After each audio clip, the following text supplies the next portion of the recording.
Имам още един приятел, който не е тук. Вероятно работи, той само работи.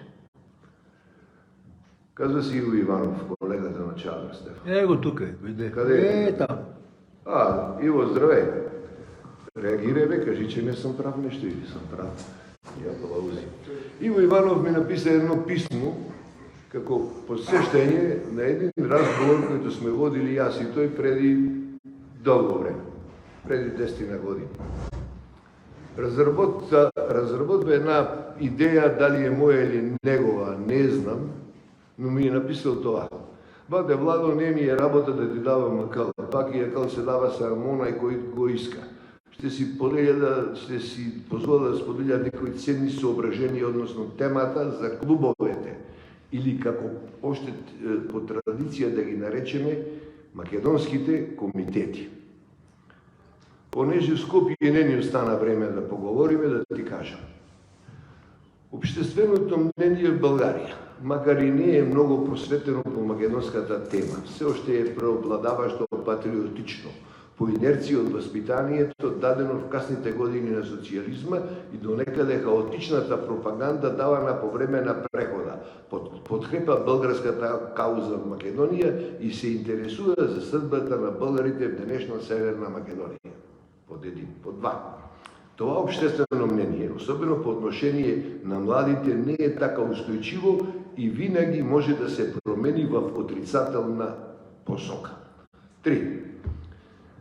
Както процесът на македонизация на Вардарска Македония продължи над век, така и процесите на възраждане на българската кауза в Македония.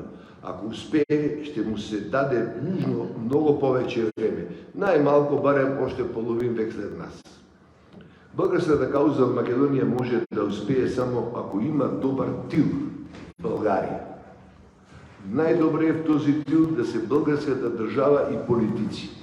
За да сме сигурни, че няма да се стигне до нови държавници ябанжи, како некои нема да го споменам, напишание, и други патриоти в кавички, които ни поднясат криворазбраните предавства за българските национални интереси в Европейския съюз и НАТО, българското обществено мнение трябва да продължи да оказва натиск върху своите политици, независимо от нивните политически и идеологически разцветки и отклонения.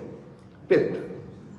Такъв коректив може да бъде само създаването на широка мрежа от обществени неправителствени македонски комитети, клубове в България, които да продължат да организират пропагандата на българската кауза в Македония.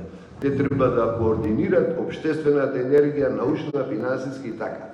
В тази мрежа трябва да участват традиционални центрове на българската кауза в Македония, како Македонския научен институт, институтите на БАН, университети, частни, да се изроди български медиен пул за Македония и има още 2-3 изречения.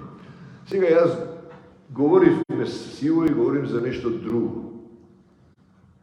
В Македония се формират български клубове, но тук трябва да се формира клубове на македонците, на които се дошли в България, пребегнали, като моите баба, дедовци, тие там, мои сестри и детки, со нивниот пород, кои што знаат, че са от Македония.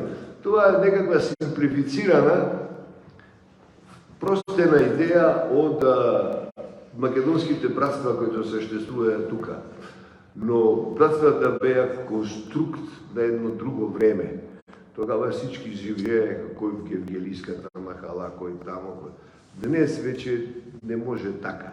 Днес трябва само да се съберат онези, които имат предци от Македония, които знаат, че се дошли от Белград, Кичево, Пекчево, Берово, да се съберат и да направят някакъв клуб, който ще поддържа българската кауза в Македония и ще върши един релативно, дай Боже да бъде успешен натиск върху българските политици. И аз лично не вярвам, че на българските политици некој може да им влияе за нещо от било која партия.